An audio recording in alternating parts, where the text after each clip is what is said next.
Hello and welcome back to my channel. My name is David Novak.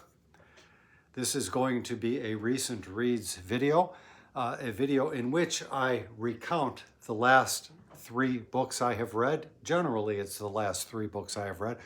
Sometimes it's been more than that, possibly even once fewer than that.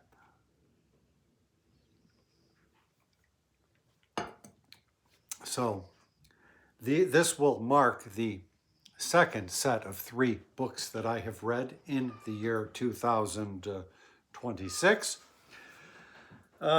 Going a little bit slower than planned or desired, but at least I am chipping away at the gigantic TBR, to be read pile, at least that exists in my imagination. So I finished out the project of reading archaeology. That was the first 3 books that I read this year. And then I moved into a planned reading of 4 books by Mark Edward Lewis, beginning with Sanctioned Violence in Early China. This was a reread from when I was fairly young. I followed that up with Writing and Authority in Early China. And then the plan was to move ahead with the Construction of Space in Early China. And the last would be the Flood Myths of Early China. I have gotten waylaid or detoured after reading this. This book, which I read a long time ago, it's from 1992, maybe? 1990? 1990. And you can see the card that I had while I was working temp at A.B. Dick, a company which no longer exists, in 1990. So I had bought this fresh off the shelves and read it whilst it was still hot. And I got more out of it than I did when I was younger, but I'm not going to lie and say that I have retained much of it even after this latest reading. He is Mark Edward Lewis, that is a very methodical writer. You can tell by the way all of these books that I've just shown you have some sort of title with the words "in early China," and he's very precise about "in early China." He doesn't say something else. "In ancient China," blah, blah, blah. The Warring States period seems to be his, I don't know, is the word bulwark, his fort, or as some people nowadays mispronounce it, forte. And there is yet a 5th book along this line, Honor and Shame in Early China. It is not available yet in paperback, and I will wait for the paperback edition just to go with my other books. But he's very methodical in that, and I read 3 of his books from the Harvard series of Imperial China, and they are all organized along the same lines, all 3 of the volumes. And this is kind of similar. Each chapter he gives a little introduction, then he breaks it into several salient points, and then he has a conclusion for that chapter. When I read this the first time, or the first 2 times, I didn't realize his method, and so I was totally lost. Now I think I understand a little bit better how I can go back and refresh myself on the topic, which is to go back and just reread the conclusion of each, because he sort of restates. And then at the last, there is a final Big Daddy conclusion of them all. So this was divided into 6 chapters. And I would say 5 out of the 6 chapters I was really in tune with. I was understanding him. And then the sixth one, I was completely lost. The first time I read the book, I was completely lost. That said, I would not advise this as a place to start, which is what I did, of course, all those years ago. It's a very useful background to have because I think we tend to look at the literature primarily of these ancient cultures and kind of fashion them in our imagination as societies or peoples very much like ourselves. But that is certainly not the case. What was the thing that Socrates said? He owed a cock to Alcepius or something like that. I mean, all of this other stuff was going on and in these societies, and the literature is just one part. Well, that butt is not the best looking thing that I have ever seen, so I will try to spare you the show. All of the and my interest in the sanctioned violence is not so precise or detailed as Lewis gives you. It is useful to understand how, say, oaths were sealed with a sacrifice and that kind of thing. But I don't think that I really need to retain much more than that.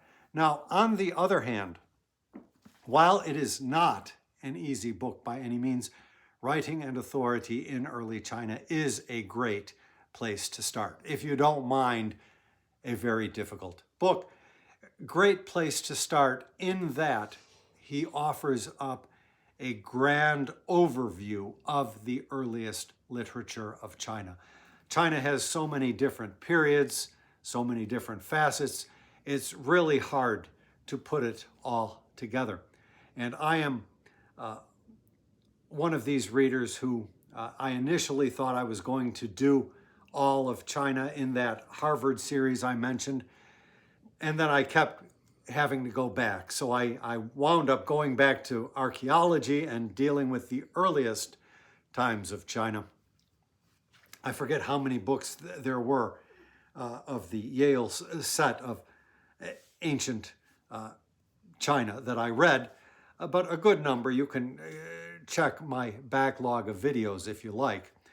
And then with Lewis, he is going into those earliest periods, not so much the Shang dynasty or the whatever the one antecedent to that, the mythological, more or less, Xia dynasty, but he is very much in tune with the Zhao dynasty, which includes that Warring States period. I forget, it's the spring and autumn period followed by the Warring States period, and that is his specialty, leading into the early Qin and Han dynasties, the imperial. What he believes that what occurred during this early phase is what set the template for all of the future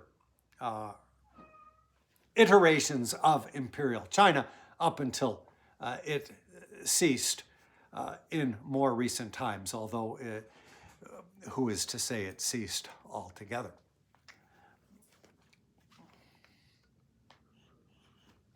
See, it's very hard to get a sip of my favorite beverage this way. So this book really, as I say, gave an overview of the early literature and gave me an idea of how I want to pursue the old philosophers, I guess. That, strictly speaking, concentrating there. There are many names, and I didn't know who they were, how they related. In a recent note on the community page or something on YouTube. I posted the Wikipedia article that listed Chinese philosophers in birth sequence insofar as they know. And I believe that Confucius was the first. And then they listed, secondly, Master Mo, as he may be known, or Mo Tzu. And then thirdly, they listed Lao Tzu. And I would imagine actually that the fictive Lao Tzu probably goes pretty much about equal with Confucius as far as earliness. But I'm not being picky. You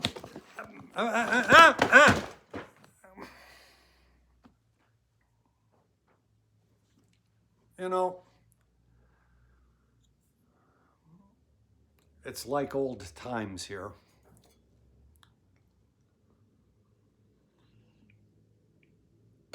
So there are a couple of major works of Chinese antiquity that I would like to read. One of them retailing for something like $350, and the other one retailing for like $99. And I hope this didn't get damaged.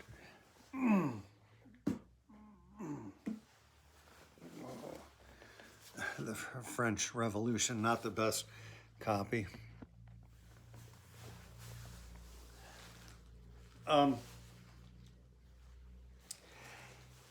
And I'm going to save up money for those. And if I make it through my philosophers, then I will. Those two conditions have to be met. I have to make it through my philosophers, and I have to accumulate the necessary cash. Then I will buy those volumes. It's a goal to strive towards. Now, fortunately, I belong to a program with the insurance company. If I drive real well, every so often they put money into my Amazon account. Well, they give me some kind of a certificate. And if I keep driving real well, at some point I may accumulate sufficient funds. So I'm not going to cash in any of these points or whatever they are until I accumulate sufficient. I never score as well as I would like because they deduct points for being on the phone while I'm driving. And actually, the truth is, I am not the one who's on the phone. My partner in the passenger seat is the one on the phone. I get deducted for that, but that's how it is. Aside from that, I've been doing okay. That's an aside that you didn't need to hear about. But so for getting a good understanding of the early literature, this is very useful, and it is what determined me to interrupt the plan of reading the 4 books by Mark Edward Lewis. I'm putting the second 2 on hiatus, and I read for my 3rd book in this period, The Analects of Confucius. And I have this translated by D.C. Lau. I think the translation is fine. I read it in another time, translated by Arthur Whaley, I believe. And I don't think the Whaley is as good of a translation. This series, you can see how they do it. They give you the original Chinese, they give you an updated Chinese, and then they give you the English version. I am not at that kind of level with my Chinese, but it is nice to have.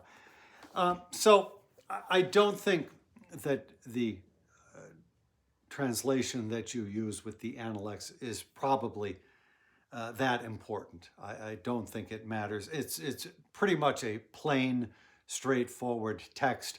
It's not poetical as the Lao Tzu, The choice of a translator is probably not so significant. It's not a book that I was enamored with the first time I read it, and it's certainly not a book that I was enamored with on this recent reread. But that said, I think I understood it better, and D.C. Lau offers some appendices. There's 1, 2, and there's a third one that really helped me to put the Confucian, I don't know, is it opus, into context pretty well. This, coupled with the extensive descriptions in Mark Edward Lewis, really puts me on a firmer footing than I was the first time I attempted it. And I liked his appendices so much. The introduction did not do it for me, but I liked it so much that I decided on my reread of the Tao Te Ching, this is my favorite translation. This is a book that I as opposed to Confucius, who I approached as something of a student, scholar trying to learn about China. This is more akin to a devotional book. It's something that I read back in the heyday of my early Tai Chi practice. Well, not my earliest Tai Chi practice. And I know this book pretty thoroughly. In the translation, that is to say, this is a nice bilingual edition. And for my reread, I don't know if I will stay with this. I found for less than $5 a copy of the Penguin edition edited by D.C. Lau, and I decided I better get it because I've never approached this in a scholarly fashion, and I want to read what he has to say about the text and about the context of the book. I know none of that, really, beyond, again, what I read in Mark Edward Lewis recently. So I am looking forward to that. I think I used this for one time on Facebook as a little squib about yourself. This is number 33. He who knows men is clever. He who knows himself has insight. He who conquers men has force. He who conquers himself is truly strong. He who knows when he has got enough is rich. And he who adheres assiduously to the path of Tao is a man of steady purpose. He who stays where he has found his true home endures long, and he who dies but perishes not enjoys real longevity. I think that was a good sort of poignant or relevant quotation to put in my Facebook profile when I had such a thing. I got out of that some years ago. But it's very lovely. And here's the Chinese, which I could not tell you about. But my favorite translation, John C.H. Wu. But I don't think I will be, I may touch in with the D.C. Lau edition of the Penguin when it arrives. But I don't plan to read it because it seems fairly lackluster to me. I got that volume because of the appended materials. But I do have Lao Tzu in this, and I'm not even sure whose translation they use for this. But I may go with this. I wonder. Oh, and this, it looks like they're doing the same thing here. The ancient Chinese, the updated Chinese, and then the English. So let me see whose translation this is. Oh, Arthur Waley. I doubt that I will go with Arthur Waley. I may. I'm not I'm not all that smitten with Arthur Waley, to be honest. But maybe this is more poetic, and his translation of poems is highly regarded amongst translators. So maybe. Or I may just kind of switch in and out of different books. I may rely most on this. I may look at D.C. Lau. At any rate, if you've been following my posts, well, my initial plans are always changing around here, and most of them winding up unfulfilled completely. But I was going to read Mozi, who chronologically, according to Wikipedia, is the first name after Confucius. So that was my decision, but I realized as I was about to start that this is only a selection, basic writing. So it's not the whole thing. I like Burton Watson more or less, so I may look at this, and if there's some kind of an introduction, I may read that as well. But I noticed that Penguin has a complete edition of Mozi, however you say his name. And so I placed an order. This is the kind of thing that you do not see very often on this channel, which is when I purchase a book brand new. And that is what I did, and it just came. And supposedly you can tear at the perforation, and it should open. And this is working. And here it is, the Book of Master Mo, they call it. This is translated, edited with an introduction by Ian Johnston. It was published elsewhere prior to Penguin with heavy annotations and has a great reputation. So I decided that I would go here. This is kind of nice, a tale of equivalencies for measurements.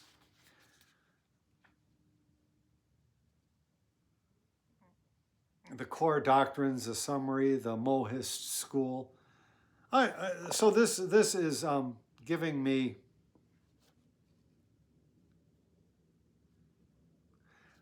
.426 pages to read as opposed to 140, which are the basics. But I looked up online, and I looked, this and Oxford World Classics also has this author in a selected edition. And in both cases, there were reviews lamenting the exclusion of certain famous portions of the Mozi text. And so that really determined me to go with the complete. Now, as far as all of the philosophers that I have on my roster, on the docket, I don't know that the complete will be available, but insofar as I can, that is what I will do. Some of them are definitely not. This is just something I had picked up along the way, as with a few others. I showed them in a different video. Now, that said, I am not sure if I am going to plunge right into Mozi, because I also picked up, one thing leads to another around here, this book, which is more Confucian material. So this is the Da Xue, the Great Learning. It's commonly translated as, and this is the Zhong Yung, I guess, translated as the Doctrine of the Mean. And I've looked at this a little bit, and the introduction goes into a nice explication as to why the translation Doctrine of the Mean works and why it doesn't work, and not in the ways that you might expect. So this is two-fourths, one half of the Confucian set, I guess. There are four primary books that one needs to look at, and having finished the Analects, I am sorely tempted to go with these. It cannot be more than, now I would want to read the introductions and all of that, but this has to be fairly well padded out. And I think that, yeah, explication of the title.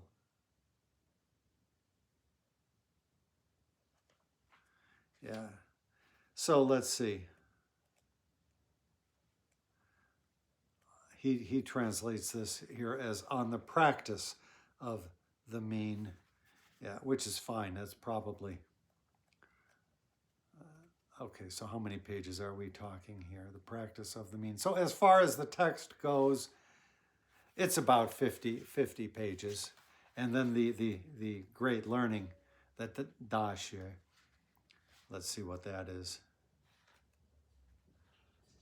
Oh, that one, that's harder to say because the notes, there are copious notes interspersed. After each chapter, it appears, or am I looking at something else? Yeah, so that's harder to say. I'm going to guess it's a shorter book even. And then appendix, further discussion of. So I may just jam this in there before proceeding to this. And then I think next up in the chronology, in the Wikipedia chronology, was the Lao Tzu, the Tao Te Ching. And it doesn't really matter so much to me. As I say, that book has a different relationship with me, or I have a different relationship with that book than with any of these other books. So it really doesn't even matter. But then I have a couple of editions of the Mencius, and they're the same book, also D.C. Lau, both of them. And now that I know how much I like his added material, I will be paying a special attention to them. This one says that it's a revised edition. I can't see any difference between either of these. And this text is heavily marked up, so I will probably be going with this text and just maybe touching in with this one when I get there, if I get there. So this is going beyond the scope of a recent reads video, but all of this is in my mind at this time. And so it will probably be that I will read this next, then this, and then some version or another of this. And then take it from there. I think he might be next up, or there is a character named Lietz, whom one does not hear about too often, and whom Mark Edward Lewis didn't even mention in his volume about writing and authority in early China. But I will not let that stop me. So that is how things are looking to progress with me. Cross your fingers for me, and I will keep you posted with how things go. I should mention real quickly, I was in Barnes & Noble and picked up the latest version of the Analects by Confucius in Penguin, translated by Ann Ping or somebody, and it's just awful. They've added 200 pages to the text, which is mostly notes that nobody needs.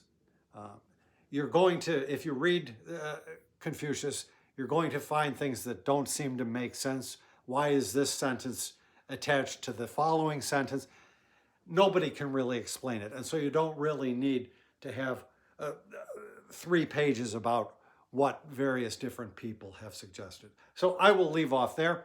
Thank you very much for stopping by my channel, and you can check out my playlist for all of the recent reads videos.